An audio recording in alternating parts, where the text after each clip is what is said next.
সমুদ্রের মাঝখানে একটি জাহাজ প্রচণ্ড ঝড়ের কবলে পড়ে লণ্ডভণ্ড হয়ে যায়।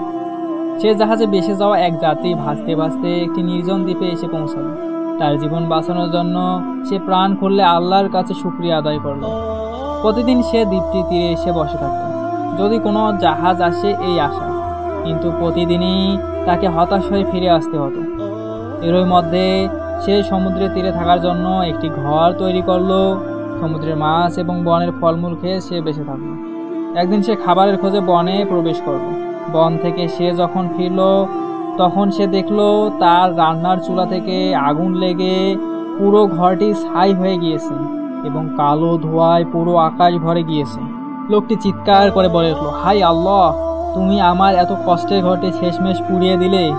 এই বলে সে কান্না করতে লাগলো আর নিয়তির উপর তিরস্কার করতে করতে ঘুমিয়ে গেল। পরের দিন সকালে একটি জাহাজের আওয়াজে তার ঘুম ভাঙল। জাহাজটি সেই দ্বীপে তাকে উদ্ধার করার জন্যই আসছিল। সে অবাক হয়ে বলল, তোমরা কিভাবে জানলে আমি এখানে আটকা পড়ে আছি? জাহাজের ক্যাপ্টেন তাকে বলল, তোমার জ্বালানো ধোঁয়ার সংকেত দেখেই আমরা তোমাকে উদ্ধার করতে এসেছি। লোকটি তখন বুঝতে পারলো যে ঘরের আগুন না লাগলে আমি কখনো বাড়ি ফিরতে পারতাম না। আল্লাহ যা করেন মানুষের ভালোর জন্যই করেন, আমরা কেবল তা বুঝতে পারি না।